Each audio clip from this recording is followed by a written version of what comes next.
Se você tá sem o que assistir nesse final de semana, ou então se você já assistiu o Batman 500 vezes lá na HBO Max, vou te apresentar um filmaço aqui que passou despercebido por muita gente e já tá disponível agora mesmo lá no Amazon Prime Video. Animais Noturnos é o nome desse filme, que é um dos meus favoritos de suspense dramático dos últimos anos, pode confiar. Apesar de ser um filme que não seja tão simples assim de definir um gênero, mas acredito que suspense com drama seja o que mais chegue perto ali. Valeu? Amy Adams interpreta Susan, uma rica comerciante de artes que vive infeliz com seu atual marido, vivido por Armie Hammer, que trata ela com indiferença e é claramente infiel, adora pular cerca. Em um dia comum lá da vida dela, Susan recebe um misterioso presente de Edward, vivido por Jake Gyllenhaal, seu ex-marido de quem se separou há 25 anos. Bom, eu sou o Gustavo Brasil, bem-vindos mais uma vez ao meu canal. Se você ainda não for inscrito, sinta-se muito à vontade para se inscrever aqui embaixo, só apertar o botãozinho vermelho safado que tá aí embaixo. E bora lá pro vídeo, que é um vídeo sem spoiler, então você pode ficar tranquileba, irmão. Nos primeiros minutos de filme, você vai se deparar com uma narrativa completamente diferente da que você vai se encontrar 30 minutos depois. Isso porque a introdução é esquisita e propositalmente desconfortável. Você vai entender o que eu tô falando quando você estiver assistindo. Confia, bem desconfortável. E visualmente essa introdução não tem nada a ver com o resto do filme. Não é o tipo de coisa que você vai encontrar enquanto assiste a obra. É só uma introdução que faz parte ali da apresentação da personagem da Amy Adams, que, como eu falei, é uma rica comerciante de arte. Esse filme é dirigido pelo Tom Ford, um cara muito mais reconhecido como um dos principais estilistas de Hollywood, mas pouca gente sabe que o Tom é um excelente diretor e roteirista também. Inclusive, Animais Noturnos é o segundo filme da carreira dele, o mais recente, ele não lançou nenhum depois desse, e o primeiro filme foi Direito de Amar, de 2009. E Animais Noturnos é uma adaptação de romance chamado Tony e Susan, escrito pelo falecido Austin Wright, lá de 1993. O Austin Wright faleceu em 2003, né? Logo nos primeiros 20 minutos, quando já fica claro que a Susan tá infeliz ao lado do marido atual, o presente do ex dela chega, que é um manuscrito de autoria dele, dedicado diretamente à própria Susan. Um livro que ainda não foi publicado, mas que ele quer que ela leia antes de todo mundo. E é quando você vai ser apresentado a segunda linha narrativa desse filme, que é a história escrita no manuscrito do Edward. E aí o filme deixa sutilmente a narrativa que ele estava mostrando ali da Susan, tornando ela agora uma espécie de espectadora, né, assim como a gente, e passa a mostrar essa história que ela tá lendo. Esse segundo enredo, onde na percepção da própria Susan, o personagem principal, chamado Tony, é o próprio Edward, o ex-marido dela. Inclusive, o personagem é vivido até pelo mesmo ator, que é o Jake Gyllenhaal. Ele interpreta tanto o Edward, ex-marido da Susan, quanto também o Tony, o protagonista desse manuscrito, que ele mesmo escreveu. E é muito interessante o Tom Ford abordar a percepção da Susan nessa leitura. Ela mesma cria as características de cada personagem, que é uma coisa que a gente também faz quando tá lendo um livro, caso esse livro não tenha uma descrição física para cada personagem, né? E se o personagem do Tony tem a mesma cara do ex-marido dela, ou seja, o próprio autor do livro, a esposa desse personagem no livro é a Isla Fisher. O que é mais uma jogada genial do Tom Ford, que escala uma atriz mundialmente conhecida por ser uma irmã gêmea perdida da Amy Adams, né? Elas são idênticas e todo mundo sabe disso, inclusive mesma cor de cabelo, mesmo penteado no filme. Como se a Susan tivesse se vendo naquela história, só que não completamente, não querendo acreditar que seja ela, sabe? Principalmente pela maneira brutal que ela deixou o Edward há 25 anos, como eu falei, mas eu não vou te dizer o que acontece porque é uma surpresa interessante pro filme, principalmente pelas analogias que tem com o que ela fez com ele. Aí você vai ter que ver o filme porque não tem spoiler nesse vídeo. Agora, ali na história do manuscrito, o Tony parte uma viagem de carro com a esposa, interpretada ali pela Isla Fisher, né?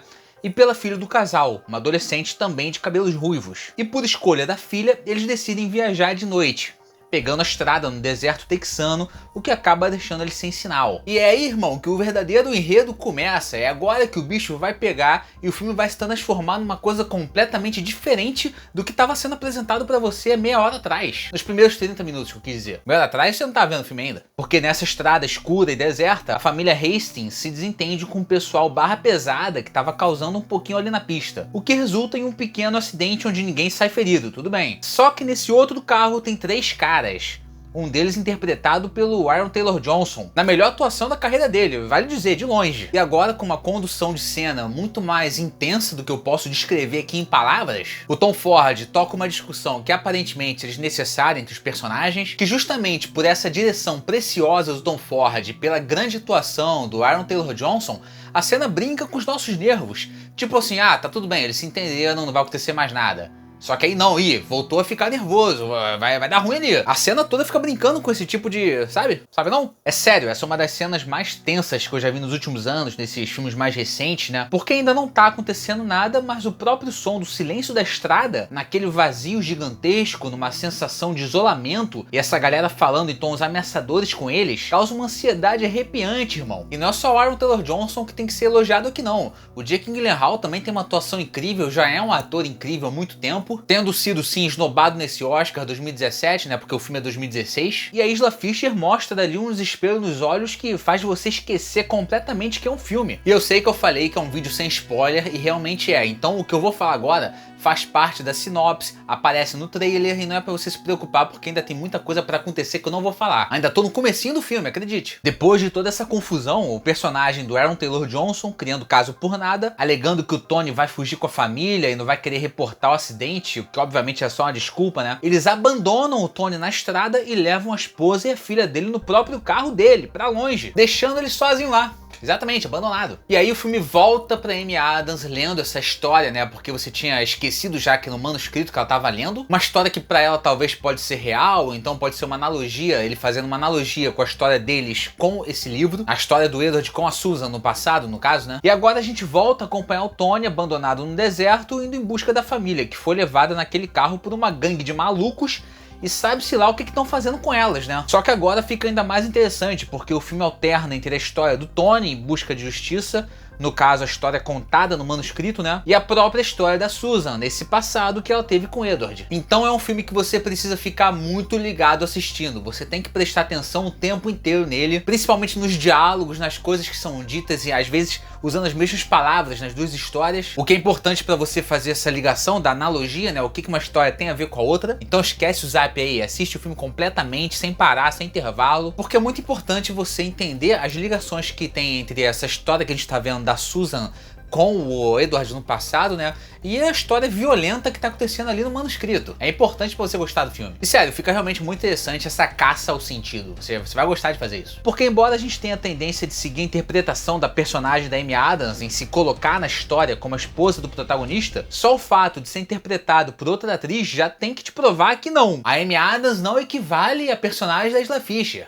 Não é essa analogia, já te adianto isso. Até porque ia ser muito óbvio se fosse isso, é por isso que você tem que prestar atenção no que tá acontecendo, ali nos paralelos. Porque não são subtramas, são tramas paralelas. Existe uma diferença, entendeu? Mas por que que em vez de simplesmente abordar no filme a história que seria mais interessante, né, como um filme só lá, a história violenta, o Tom Ford escolhe essa abordagem de uma história dentro de uma história? Porque assim ele consegue transmitir a sensação da gente estar assistindo a uma história real. O fato de manter a Amy Adams com cara de gol contra o filme inteiro, lendo o que seria uma história perfeita para um filme de suspense criminal, faz parecer que aquilo tudo que ela tá lendo aconteceu, pelo menos naquele universo, né? Até porque tanto o romance do Austin Wright quanto o filme do Tom Ford não dizem em lugar nenhum que é uma história real, uma história verdadeira. Então só o fato dela tá lendo faz parecer que naquele universo é uma história real, o que deixa mais assustador, né? E lá em 2017 muita gente contestou a não indicação ao Oscar da Amy Adams, tanto nesse filme quanto em A Chegada, mas eu concordo mais com A Chegada. Ela tinha que ter sido indicada ao Oscar pela atuação que ela teve no filme A Chegada. Apesar de eu gostar muito da atuação dela em Animais Noturnos também, só que pra mim ela é uma coadjuvante, uma espectadora nesse filme. Só que as duas boas atuações ali dividiram os votos da academia e a Amy Adams acabou ficando de fora, isso acontece também. Mas pra mim tem duas grandes injustiças nesse filme, que é o Aaron Taylor Johnson e o Jake Gyllenhaal tinham que ter sido indicados ao Oscar. E pra vocês verem que eu não contei quase nada do filme, eu nem falei sobre o personagem do Michael Shannon,